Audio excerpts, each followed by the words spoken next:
예, 안녕하세요. 지평선 이세원입니다. 이번 풀어볼 문제는 6월 6일 공황장애를 고백한 더불어민주당 국회의원 이탄희의 사주죠.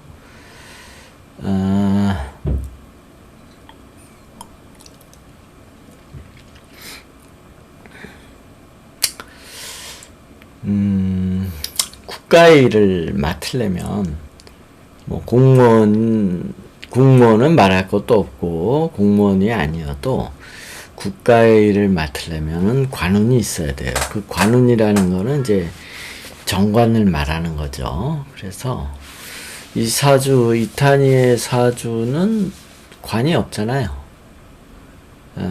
그래서 국가 사무를 보기에는 적절치가 않은 사주예요, 사실은. 그래서 법관을 오래 못한 것도 정관이 없기 때문에 그런 거고요. 그 다음에 사주가 이제 비겁이 강하잖아요. 비겁이 강하면 이제 정치적이에요. 그래서 정치적이기 때문에 또 정계로 나왔다. 또 이렇게 볼 수도 있고요. 또 이렇게 볼 수도 있겠죠. 관이 없으니까 여냐 야냐 따졌을 때는 딱히 야권, 그러니까 이제 진보냐 보수냐를 따졌을 때 딱히 그렇게 이념적이진 않은 거예요. 정관이나 편관이 있을 경우에 좀 이념적이고, 정관이나 편관이 없을 때는 그렇게 이념적이지도 않아요. 근데 이제 다만 이제 사주에 식상이 있으니까 아무래도 좀 투쟁적이긴 하죠. 그러니까 보수라고 해가지고 반드시 투쟁적이지 않는 사람이냐 하는 건 아니에요. 그러나 이제 대체로 이제 투쟁성이 있는 경우에는 보수보다는 진보의 경우에 좀 더 투쟁성이 있다고 봐야죠. 그런 사주고요.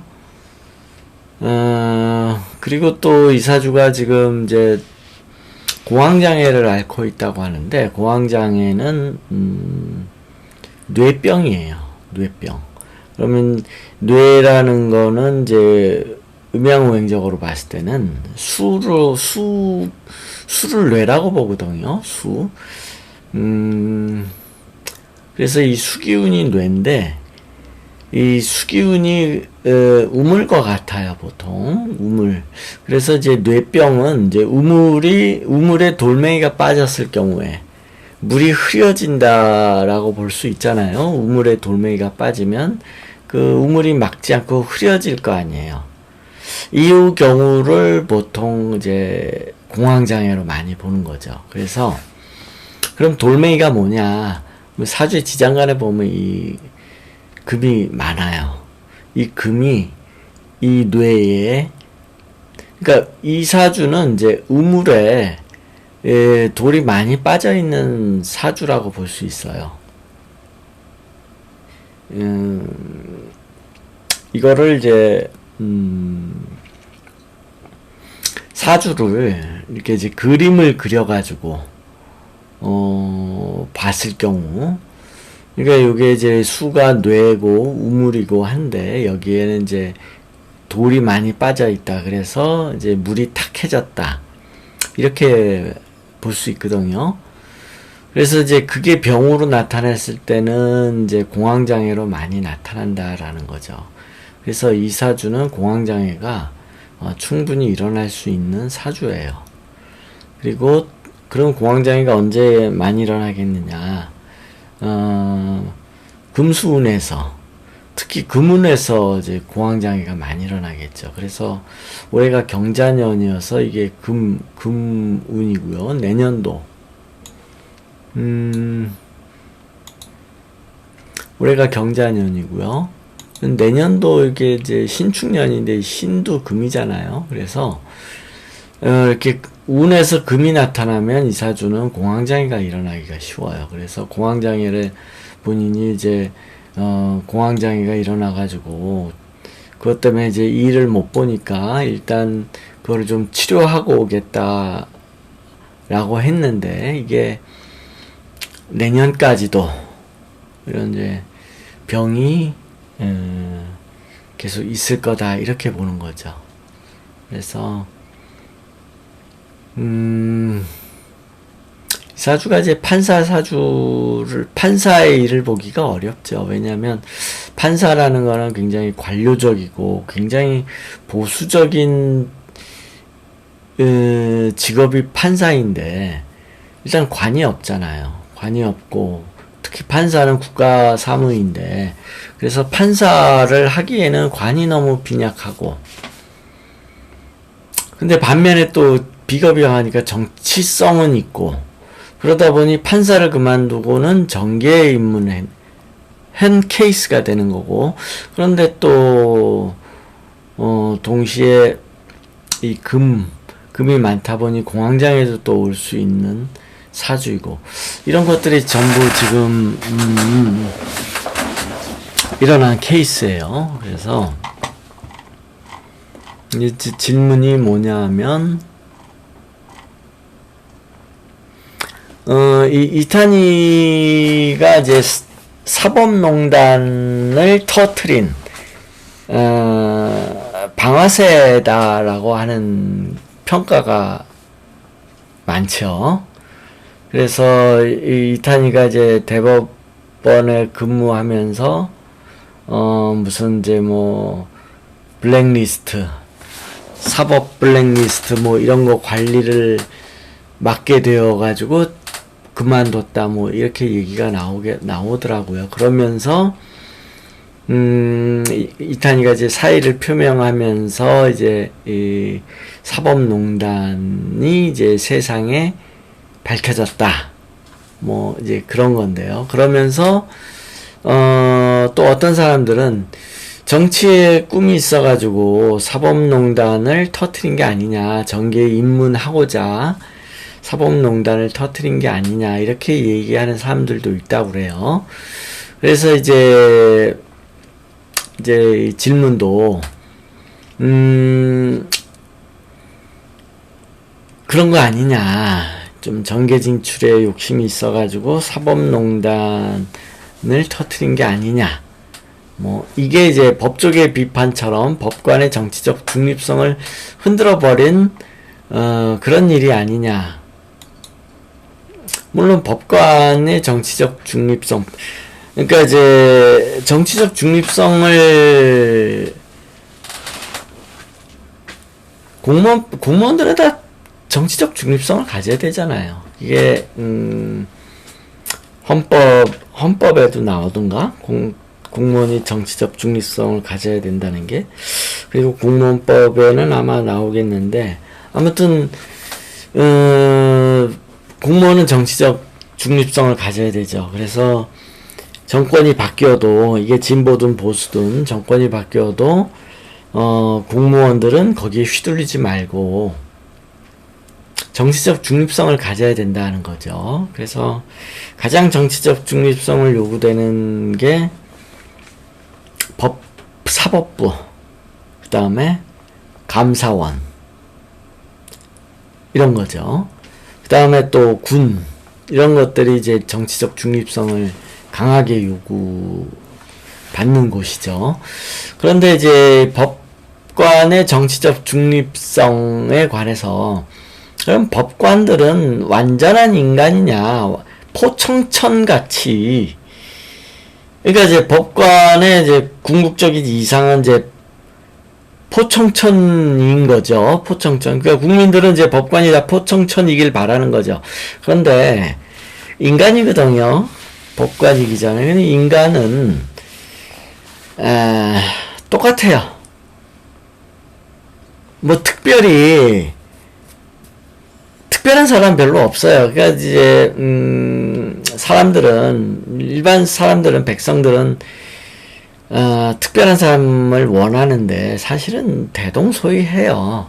법관이든 감사원이든. 그래서 이제 국민들은 이제 법관이 포청천이길 바라고 이런 이제 마음이 많은데, 막상 그 법관들이 진짜 포청천이냐? 그렇지 않아요. 인간이기 때문에 얼마든지 사리사욕도 있을 수 있고 찐따도 있을 수 있고 비용신도 있을 수 있어요. 그래서 이제 이 사법농단이 이제 좀 충격적이었죠. 왜냐하면 이제 법관들은 그래도 좀 포청천스러워야 되지 않겠냐. 그리고 그렇지 않겠냐라고 좀 믿어왔던 거죠. 비교적. 그런데 이제 사법농단이라는 사태 때문에 법관도 정치적이기도 하구나, 정치적일 수 있구나, 정치적인 놈들도 있겠네, 이제 이런 거를 이제 조금 알아버린 거죠. 조금 알게 된 거지. 원래는 똑같은 인간인데 이거보다 더한 게 감사원이에요. 감사원. 뭐 감사원은 뭐 정말로 그 정치와 무관하게 오로지 그냥 국가에 대한 충성심만 가지고 그냥 그런 거 아니에요. 똑같아요. 걔네들도 인간이에요. 어떻게 하면 내가 잘 먹고 잘 살 수 있을까? 모든 인간은 그런 거예요. 기본적으로. 그게 이제 판사든 감사원 공무원이든. 그런데 이제 감사원 공무원이 이제 비리 같은 게 신문에 나고 뉴스 나고 그러면은 큰일 났다. 이 국가가 썩었구나. 마지막 보루인 감사원 공무원들이 이게 이제 이 비리를 저지르구나. 이건 뉴스 나오면 국가의 기강이 이제 흔들리는 거니까 최대한 어떻게든 감사원 공무원들이 이제 비리 저지른 게 있으면 최대한 막는 거죠. 뉴스에 안 나오게. 근데 똑같은 인간이에요, 기본적으로.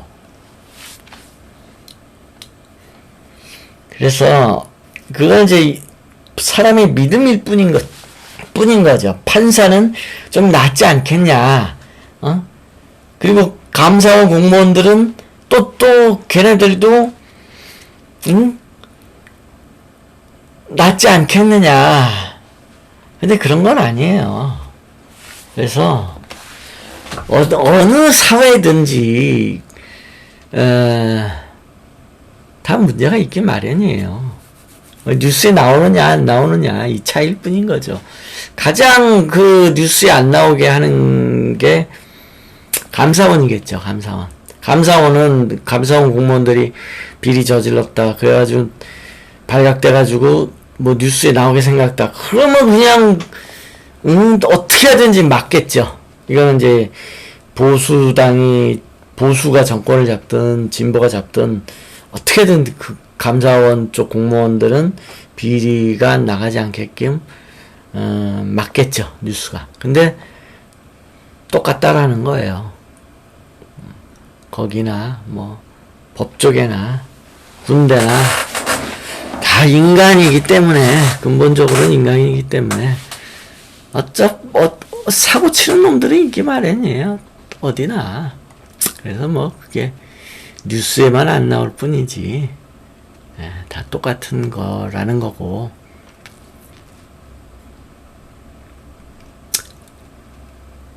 그래서 이제 이 질문은 명주의 진심은 무엇일까요? 법조계 비판처럼 법관의 정치적 중립성만 흔들어버린 걸까요? 이거를 어떻게 해석을 해야 되냐, 어떻게 접근을 해야 되냐면, 이 사주학을 배운 사주학자의 입장에서는 이탄이가 어땠는지는 모르죠. 이탄이 마음속에 들어가 보질 않았으니까. 그러나 이탄이 사주를 보고 우리는 판단을 해보자라는 거죠. 왜냐하면 사주학자니까, 사주학을 공부했으니까. 이 사주 자체는 관이 약하기 때문에 국가 사무를 보기가 어려워요. 그래서 뭐 판검사, 뭐 공무원을 보기가 어려운 사주예요. 그래서 오래 공무원 하기 힘들어요. 실제로 공무원 하다가 뛰쳐나온 사람들도 많이 봤어요. 사주 풀이하면서. 관이 다 약해요. 정관이. 그리고 이 사주는 그러니까 뛰쳐나오기 십상인 사주고, 관이 약하니까, 관이 없으니까, 아예. 게다가 정치적이잖아요. 그래서 정치권으로도 얼마든지 기웃거릴 만한 사주이기도 해요. 정치적이기 때문에. 그래서 법조계에 있다가 정치권으로 간다 하기에 딱 좋겠구나, 이렇게 우리가 판단할 수 있다는 거죠. 이렇게 볼 뿐인 거죠. 그러니까 사람이 미운 게 아니라, 사주를 공부한 사람은 사람을 탓할 게 아니라 사주를 탓해야 되는데, 그래서 사람에 대해서 이러쿵저러쿵, 제 인간성이 이러쿵저러쿵, 이걸 얘기하기보다는 사주를 보고서 사주가 이러하니까 얘는 이렇게 됐다 라고 얘기를 해야 돼요. 사주를 공부한 사람은. 그래서 이 사주는, 이탄이는 사주가 이러하니 판사를 오래 하기 어렵고, 그리고 정치권으로 가기가 쉽고, 근데 한편으로는 이 금이 지장간에 이렇게 많다 보니 이 위에 있는 이 수에, 그러니까 이제 우물 아래에 돌멩이가 많이 빠져 있는 형국이에요. 이 물이 뿌리를 내리거나 말거나 상관없이. 그러면은 그게 이제 뇌병으로 일어나기가 쉽고, 그러면 공황장애로 나타나더라라는 거예요, 이게. 그래서 지금 사주학적으로 이탄이에 대한 해석이 가능해요. 그럼 이탄이가 정치활동 잘 하겠느냐, 앞으로? 뭐 못할 건 없죠. 왜냐하면 정치적이니까. 그러나 이 식상이, 이게 이제 이 공황장애로 이제 시작이 됐기 때문에, 그러니까 이 금이 많다고 그래가지고 다 지장간에 금이 많고 천간에 이렇게 수가 있다고 그래서 다 공황장애가 오는 건 아니지만, 공황장애가 왔거든요. 그러면 이 병이 끝나기는 어려워요. 계속 죽을 때까지 가지고 가기가 쉽다라는 거죠. 그래서 이게 정치에서 발목을 잡을 수도 있고, 항상 그런 문제가 있겠죠. 보면 52세 관운이 그래도 이 앞에 왔으니까 이거 가지고 뭐 법관도 해보고 정치인도 해보고 하는 건데, 이게 이제 51세면 이제 끝나잖아요. 물론 앞으로 올해가 40세밖에 안 됐으니까 51세가 되려면 8년 남았는데 한 2번 정도는 할 수 있겠죠. 그러나 이제 이 관이 다 끝나고 52세부터는 또 겁재대운이 오니까 또 뒤집어져 가지고 정치도 못 하겠다, 뭐 딴 일 해보겠다 할 수도 있는데, 그러면 정치를 그만두면 변호사를 하겠느냐, 쉽지도 않죠. 일단 아픈 게 왔고, 그리고 변호사를 하기에는 이런 게 금이 있으면 이제 너무 또 좌충우돌을 하기가 쉽거든요. 이게 이제 판검사 변호사라는 직업이 이 좌충우돌을 하는 직업은 아니에요. 좌충우돌, 그러니까 이제 판사 중에도 왜 그 잘린 판사 있잖아요. 이탄이 말고 왜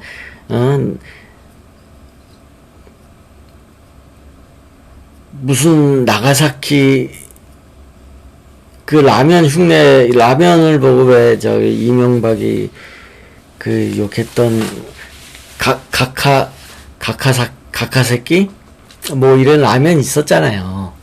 그 판사도 잘렸고, 그 다음에 변호사 개업도 못하고, 뭐, 사무장 한다고 하고, 이제 그게 이제 좌충우돌하는 판사였고, 이 사주도 이렇게 금이 많으면 좌충우돌 하기가 쉬워요. 그래서, 이 법조인이 좌충우돌 하는 거는 그닥 이게 법조인에 맞지 않는 그런 행위이기 때문에 이 사주가 운이 좋아서 판사가 됐고 또 운이 좋아서 정치인까지 해봤는데 과연 52세 이후에는 과연 지금만큼 살아올 수 있느냐, 상당히 좀 의문스러운 사주예요. 여기까지 할게요.